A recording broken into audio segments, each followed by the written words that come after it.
வெளியூர் பயணமா? ரிசர்வேஷன் கிடைக்கலையா? படிக்கட்டு ஏறி இறங்க ரொம்ப சிரமமா இருக்கா? டிராப் டாக்ஸி புக் பண்ணுங்க. ஒரு வழி கட்டணம் மட்டுமே. டிராப் டாக்ஸி, எங்கும் எப்போதும்.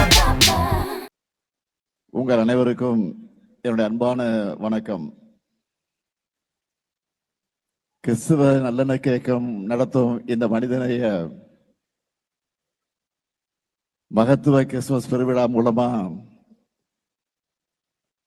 உங்க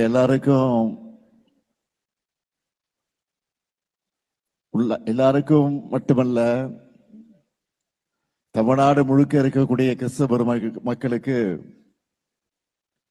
என்னுடைய கிறிஸ்துமஸ் நல்வாழ்த்துக்களை நான் தெரிவித்துக் கொள்ள விரும்புகிறேன்.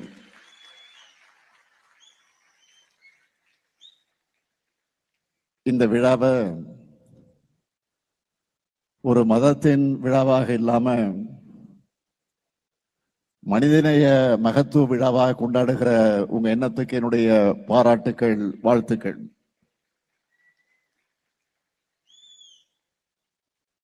எந்த ஒரு விழாவையும்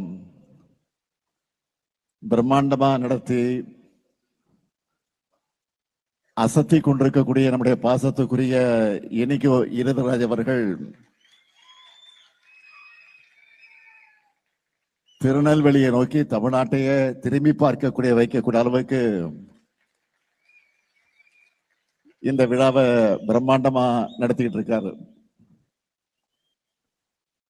எல்லாரும் ஒற்றுமையா ஒருவர் மீது ஒருவர் அன்போடு இருக்கணும்னு நினைச்சுதான் கடந்த 15 ஆண்டுகளா இப்படிப்பட்ட சமத்துவ விழாவா கிறிஸ்துமஸ் நிகழ்ச்சிகளை சகோதரர் இனிகோ இருதராஜ் அவர்கள் தொடர்ந்து நடத்தி கொண்டிருக்கிறார். அதனாலதான் இந்த அமைப்போட பேரையே கிறிஸ்துவ நல்லெண்ண அமைப்புன்னு வச்சிருக்காரு. அவருக்கும் அவருடைய நல்லெண்ணக்கத்துக்கும் என்னுடைய வாழ்த்துக்கள், பாராட்டுக்கள்.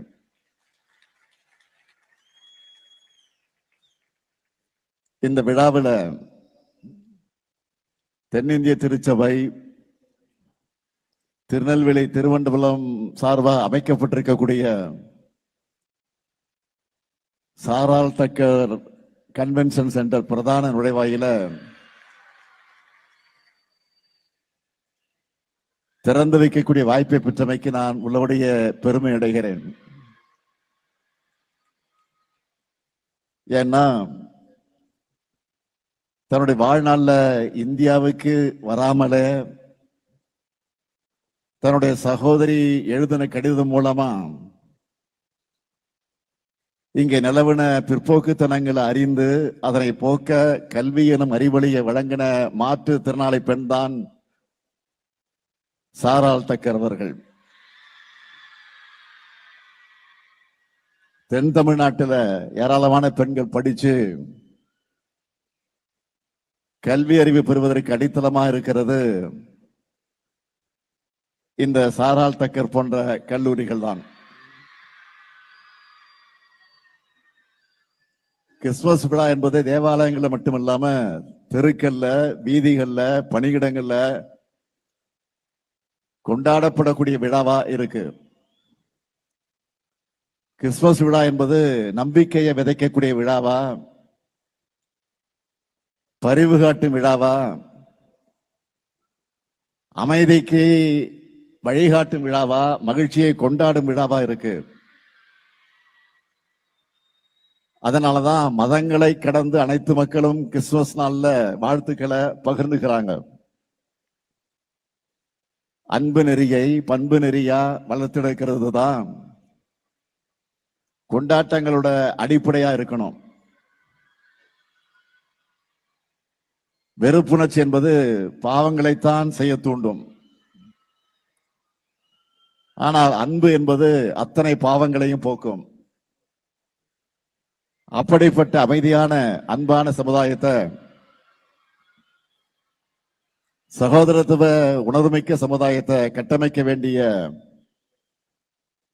கடமை நம்ம எல்லோருடைய கடமையாக அமைந்திருக்கிறது. இதுதான் இன்றைய இந்தியாவுக்கு தேவை. இந்துக்களும் முஸ்லிம்களும் கிறிஸ்துவர்களும் ஒரு தாய் வைத்து பிள்ளைகளாக வாழணும். அதுக்கு இது போன்ற விழாக்கள் துணை நிற்கணும். எங்களுடைய அன்பிற்குரிய இனிய சகோதரர் பீட்டர் அல்போன்ஸ் அவர்கள் பேசும்போது சொன்னார், எண்ணிக்கையில அதிகமாக இருக்க பெரும்பான்மையினர் எப்பவுமே சிறுபான்மையினர் நலனை, அவங்களோட மாண்பை போற்றி பாதுகாக்கக்கூடியவங்க தான். மதச்சார்பின்மை மதநலக்கத்தை விரும்புறவங்க உங்களுக்கு துணையா பாதுகாப்பாளனாக இருக்கும். என்றைக்கும் இருப்போம்னு உறுதியளிக்கத்தான் நான் இந்த நிகழ்ச்சிக்கு வந்திருக்கிறேன். அதோடு அடையாளமாகத்தான் அனைவரும் ஒன்று சேர்ந்து இந்த விழாவிலே பங்கெடுத்திருக்கிறோம். திராவிட முன்னேற்ற கழகம் தான் சிறுபான்மையுடைய நலனில் உண்மையான அக்கறை கொண்டுள்ள இயக்கம். திராவிட முன்னேற்ற கழக ஆட்சி காலங்களில் தான் சிறுபான்மை நலன் காக்கக்கூடிய பொற்காலம்னு சொல்ற அளவுக்கு ஏராளமான முன்னெடுப்புகளை நிறைவேற்றி கொடுத்திருக்கிறோம். இங்க பேசியவர்கள் பலர் அதை பற்றி எடுத்து சொன்னாங்க. திராவிட மாடல் ஆட்சி வந்த பிறகு, பொறுப்பேற்ற பிறகு செய்யப்பட்டிருக்கக்கூடிய திட்டங்கள்ல ஹைலைட்டா சிலவற்றை சொல்லணும்னா, திராவிட மாடல் அரசு மாணவ மாணவியர் விடுதிகள்ல தங்கி படிக்க அவங்களுடைய பெற்றோருக்கான ஆண்டு வருமான உச்சவரம்பையும் பல்வகை செலவின தொகையும் உயர்த்தி இருக்கிறோம். இதனால இதுவரைக்கும் 884 பள்ளி மாணவ மாணவியர்களும் 3824 கல்லூரி மாணவ மாணவியர்களும் பயனடைந்திருக்கிறாங்க. கிராமப்புற மாணவிகள் இடைநிற்று இல்லாம கல்வி கற்கணும்னு இதுவரைக்கும் 1,03,000 மாணவிகளுக்கு 6,57,00,000 ஊக்கத்தொகை, வெளிநாடுகள்ல உயர்கல்வி பயில சிறப்பான திட்டம், 1 முதல் 8ஆம் வகுப்பு வரை படிக்கிற 90,723 மாணவிகளுக்கு 1000 ரூபாய் கல்வி உதவித்தொகை, அரசு உதவி பெறக்கூடிய சிறுபான்மையில பள்ளிகள்லயும் முதலமைச்சருடைய காலை உணவு திட்டம், கல்லூரி மாணவிகளுக்கு மாதம் 1000 ரூபாய் வழங்கக்கூடிய புதுமை பெண் திட்டம்னு செயல்படுத்தி கொண்டிருக்கிறோம். உபதேசியர்கள் நல வாரியத்துல உறுப்பினர்களாக பதிவு செய்வதற்கான நிபந்தனைகளை தளர்வு செஞ்சு 5000க்கு மேற்பட்ட நபர்களை உறுப்பினர்களாக சேர்த்திருக்கிறோம்.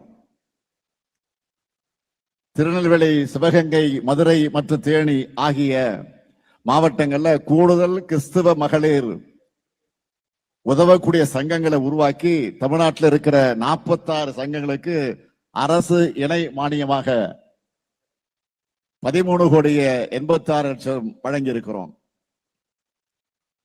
சிறுபான்மையினரால் நடத்தப்படக்கூடிய 456 கல்வி நிறுவனங்களுக்கு நிரந்தர அந்தஸ்து சான்றிதழ்கள் வழங்கி இருக்கிறோம். தமிழ்நாட்டில் இருக்கக்கூடிய ஜெருசலேமுக்கு புனித பயணம் மேற்கொள்வதற்கான மானியத்தை உயர்த்தி வழங்கி இருக்கிறோம். திண்டுக்கல் மாவட்டத்தில் புனித சூசையப்பர் தேவாலயம், ஆரோக்கிய அன்ன தேவாலயம்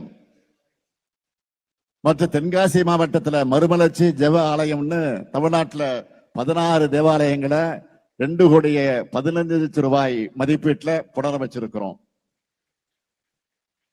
அது மட்டுமல்ல, தொன்மையான தேவாலயங்கள் பாதுகாக்கப்படணும்னு திருநெல்வேலி மாவட்டத்தில் இருக்கக்கூடிய கால்டுவெல் நினைவு தேவாலயம்,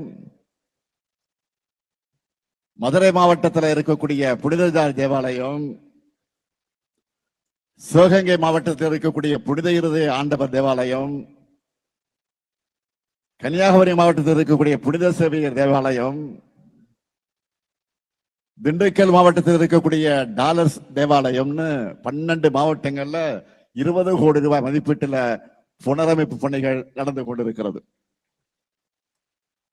அடுத்து நம்முடைய சகோதரர் இனிகோ அவர்கள் கோரிக்கை ஏற்று விருதுநகர், தேனி, ராமநாதபுரம், சிவகங்கை, தென்காசி மற்றும் திண்டுக்கல் ஆகிய 6 மாவட்டங்கள்ல புதுசா கல்லறை தோட்டங்கள் அமைக்க அரசு நிலங்கள் ஒதுக்கீடு செய்யப்பட்டு பணிகள் நடந்து கொண்டிருக்கிறது.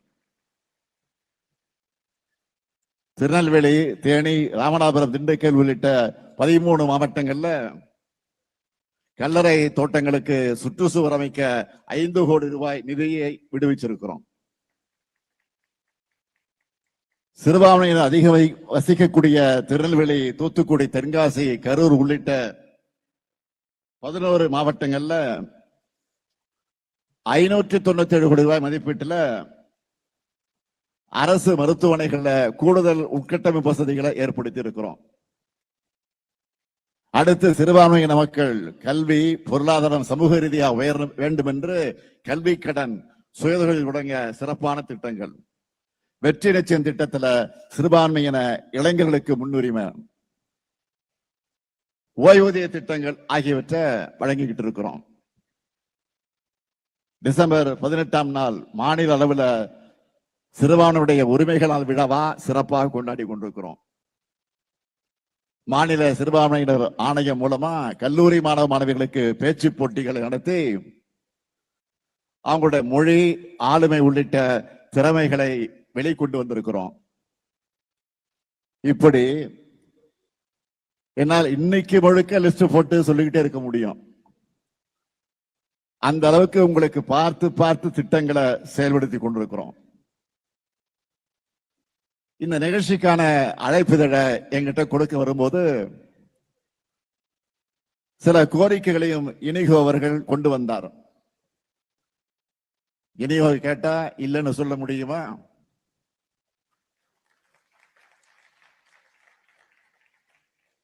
ஆக அந்த கோரிக்கைகள் எல்லாம் பரிசீலித்து அதிகாரிகளை விவாதித்து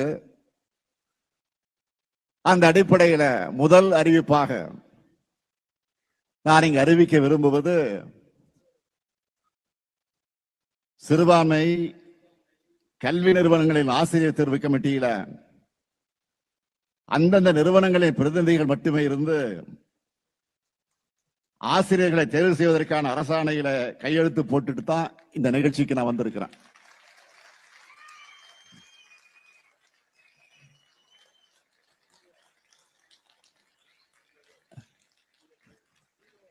இரண்டாவது அறிவிப்பு,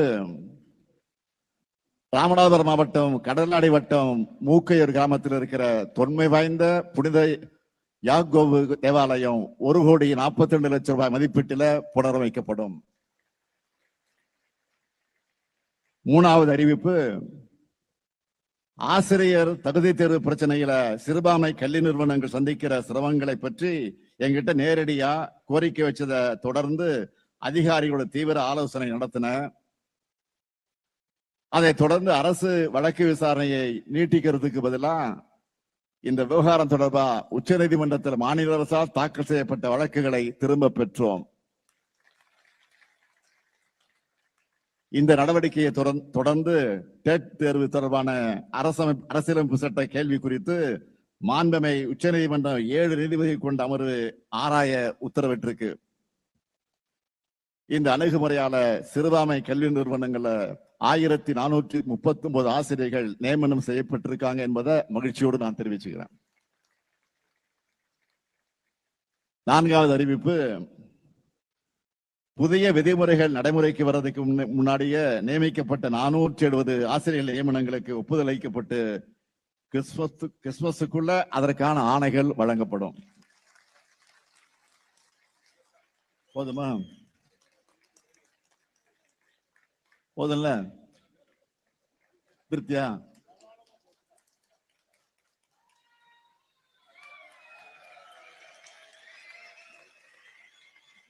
இப்படி எல்லா மதங்கள் சார்ந்தும் எந்த பாகுபாடு இல்லாமல் கோரிக்கைகளை நிறைவேற்றுறோம், திருப்பணிகளை செய்கிறோம். இதுக்கு தமிழ்நாட்டு மக்களான நீங்க எல்லோரும் பக்கபலமாக இருக்கீங்க. இதுதான் சிலருடைய கண்களை உறுத்துது. எப்படி தமிழ்நாட்டில் அமைதியை சீர்குலைக்கலாம், இங்க ஒண்ணுக்குள்ள ஒன்னா பழகிற மக்களை எதிரிகளாக பிரிச்சு வைக்கலாம்னு பலர் யோசிக்கிறாங்க. ஆனா ஆன்மீகத்தின் பேரால சில அமைப்புகளை அழைத்து செல்ல நினைக்கக்கூடிய வழி வன்முறைக்கான பாதை என்பதை தமிழ்நாடு உணர்ந்திருக்கு. இங்க ஒரு கோயில்ல திருவிழா நடந்தா அங்க வர மக்களுக்கு முஸ்லிம் மக்களும் கிறிஸ்துவ மக்களும் உணவு மோர்னு கொடுப்பாங்க. வேளாங்கண்ணி தேவாலயத்திற்கும் பக்கத்து வீட்டில் நடக்கிற கிறிஸ்துவ நிகழ்ச்சிக்கும் இந்துக்கள் போவாங்க. ரம்ஜான் நோன்பு காலத்துல முஸ்லிம் மக்களோட நோன்பு கஞ்சியும் ரம்ஜான் பிரியாணியும் இந்துக்கள் வீட்டுக்கு தேடி வரும். இந்த சகோதர உணர்வும் பகுத்தறிவு திறனும் தான் நம்முடைய தமிழ்நாடு. எல்லாருக்கும் எல்லாம் கிடைக்கணும் என்ற இயேசு பெருமான எண்ணத்துக்கு இலக்கணமா நம்ம திராவிட மாடல் ஆட்சியை நடத்திக்கிட்டு இருக்கிறோம். எந்த மதத்தை சார்ந்தவர்களாக இருந்தாலும் மதத்தின் பேரால ஒருவர் உங்க உணர்வுகளை தூண்டார்னா அவரை சந்தேகப்படுங்க, கவனமா இருங்க. ஒருவரும் உங்களை வஞ்சிக்காதபடி எச்சரிக்கையாக இருங்க என்ற பைபிள் வாசகத்தை இங்கு குறிப்பிட்டு காட்ட விரும்புகிறேன். இன்றைக்கு ஒன்றியத்தை ஆளக்கூடிய அரசு சிறுபான்மை மக்களுக்கு அச்சுறுத்தல் ஏற்படுத்தக்கூடிய அரசாக இருக்கு. அதனாலதான் அவங்க குடியுரிமை திருத்த சட்டம் கொண்டு வந்தப்போ கடுமையா எதிர்த்து போராட்டங்களை நடத்தணும். ஆனா துரோகம் செய்வதையும் மக்கள் அழக வைப்பதை மட்டுமே தன்னுடைய அரசியலா லட்சிய அரசியலா எடுத்துக்கிட்டு செயல்பட்டு வரக்கூடிய அதிமுக அந்த சட்டத்துக்கு ஆதரவா வாக்களிச்சது. ஒன்றிய பாஜகவை பொறுத்த வரைக்கும் மதச்சார்பு என்ற சொல்ல வேப்பங்காயா கசக்குது. சொல்ல கேட்டாலே வேப்பங்காயா கசக்குது அவங்களுக்கு. அதை அரசியலமைப்பு சட்டத்துல இருந்து நீக்கணும்னு துடிக்கிறாங்க. நாட்டோட பன்முகத்தன்மையை சிதைச்சு ஒரே மதம், ஒரே மொழி, ஒரே பண்பாடு, ஒரே தேர்தல், ஒரே கட்சி, ஒரே தலைவர் என்ற எதேச்சதிகார எதிர்காலத்தை உருவாக்க நினைக்கிறாங்க. தமிழ்நாட்டிலையும் தங்களுடைய பிளானை செயல்படுத்த நினைக்கிறாங்க. எப்படிப்பட்ட ஆபத்தையும் பாஜகவோட நாசகார திட்டங்களையும் எதிர்த்து முறியடிக்கிற வலிமை தமிழ்நாட்டுக்கும் திராவிட முன்னேற்ற கழகத்திற்கும் இருக்கு. இதுதான் நம்ம ஹிஸ்டரி. இப்போ கூட சிறப்பு தீவிர வாக்காளர் பட்டி திருத்தம் எஸ்ஐஆர் நடவடிக்கை மேற்கொண்டாங்களே. இதனால என்ன மாதிரியான பிரச்சனைகள் எல்லாம் நாட்டில் உருவாகி இருக்குன்னு உங்களுக்கே தெரியும். அப்படிப்பட்ட பிரச்சனைகள் தமிழ்நாட்டில் வந்துவிடக் கூடாதுன்னு தான் திமுக சார்பில் நம்ம ஏற்கனவே உச்சநீதிமன்றத்தில் வழக்கு தொடுத்திருக்கிறோம்.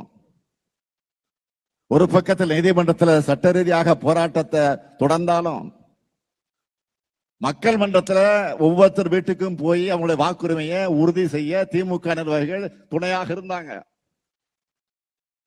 இந்த நிலையில நேற்று வரைவு வாக்காளர் பட்டியல் வெளியாகி இருக்கு. நீங்க எல்லாரும் தமிழ்நாட்டில் இருக்கிற ஒவ்வொருத்தரும் உங்களுடைய வாக்கு இருக்கிறத உறுதிப்படுத்திக்கங்க. எஸ்ஐஆரை பொறுத்த வரைக்கும் நம்முடைய பணிகள் இன்னும் முடியல. உங்களுடைய வாக்குரிமை பறிக்கப்பட்டிருந்தா கழக நிர்வாகிகள் உங்க வீடு தேடி வருவாங்க. வாக்காளர் பட்டியல உங்க பேரை சேர்ப்பதற்கான உதவிகள் அவங்க செய்வாங்க. நீங்க கவலைப்படாதீங்க. நம்மை வாக்களிக்க விடாமல் தடுக்கிறதுக்கு ஒன்றியத்தில் ஆளும் பாஜக அரசு பல்வேறு முயற்சிகளை செய்வாங்க. அது எல்லாத்தையும் முறியடிச்சு நாம நிச்சயம் வெற்றி பெறுவோம்.